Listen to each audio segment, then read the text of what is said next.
Doma Sports Talk worldwide with some news from the world of boxing. So y'all know what time it is. You ain't in a rush to get concussed. Now, the biggest fight of the year, if it comes, would have to be Terence Crawford versus Errol Spence, right? Both of these guys are extremely decorated, or else we wouldn't be calling it the biggest fight of the year. Really, if it happens, the biggest fight of the year is going to be Savannah Marshall and Clarissa Shields, really.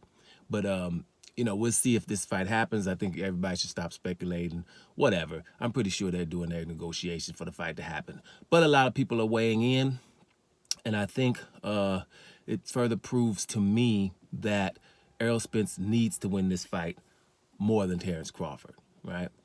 Errol Spence needs to win this fight because most of the people that are in boxing, that box, former boxers, right, trainers and things like that, people who really have something to do with boxing, hands-on, not just talking about boxing or from a fan perspective, in my case, for example, right? It's just most of them. The latest is even Canelo Alvarez is weighing in on who he thinks is going to win the fight, and he thinks Terence Crawford, and he just says because he's smart, right? He's a smart, complete boxer. You have people who said that Terence Crawford can do, he's a great counterpuncher, whatever, that the fact that he can switch and all these things. So most people are thinking Terence Crawford. I think Terence Crawford is going to be a slight favorite.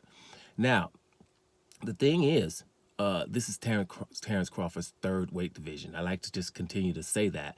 That's the only difference for me. That's why I have Terence Crawford, because I've seen Terence Crawford, when people move up to weight divisions, they have to develop different tactics. They have to do different things, right? When you were 135 pounds, maybe he was considered a big 135-pounder, and, the punches you were able to knock people out, a lot easier than when you move up. Then you better start getting your defense on. You got to start putting together combinations. Better have your stamina up to par, because you're probably not going to be knocking people out. So in your third weight division, to be considered a favorite versus the very best welterweight, and I'm going to say this, Errol Spence is in everybody's top 5 pound for pound, at least. Some people's top 2, top 3, right? Errol Spence. And he's done that all in one weight division. He's the only one, I think, in the top 5, 6, 7 that's only in one weight division. You see what I'm saying? That's how awesome we know Errol Spence is. But like I continue to say, we haven't seen Errol Spence in situations where he's a smaller fighter, right, and has to do these things, because we know that he comes forward. We know he has a lot of will, and he'll beat the will out of your ass, right? We know that.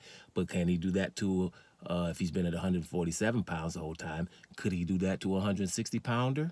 An elite 160-pounder? That's what we've seen Terence Crawford do. So therefore, that's why a lot of the pundits, a lot of, the former fighters are going for Terence Crawford. So let's see what happens, right? I think Errol Spence needs it more, because Errol Spence, like I say, he needs to go ahead and clean up this, become undisputed at 147 pounds, and starts his journey somewhere else, because he's about 30 years old now, too. So going up to 154, where he's going to be the same size as people, and then dominating that, and then going up to 160, where he's going to be smaller then, right? And then we can see if he can do the same things that we've seen Terence Crawford do, right?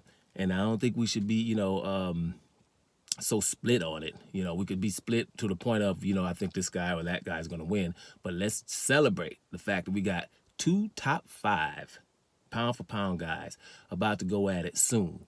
I hope they just make the fight happen. I don't want to speculate as to what's going on in the negotiations. I just would say one word to that: respect. And I think that when you're talking both of these guys, they both need to be respected when it comes to negotiations. No one guy has done more than the other. Because like I just said, one has been in 3 divisions, one has been in 1 division, one has been number 1 pound for pound, one hasn't. But the one that hasn't has done had big fights in that welterweight division. So they're both to be respected. Let's see what happens. I just think that Errol Spence needs this fight a tad bit more for his legacy than Terence Crawford does. Let's see what happens. Doma Sports Talk worldwide. And I'm up out of here, y'all.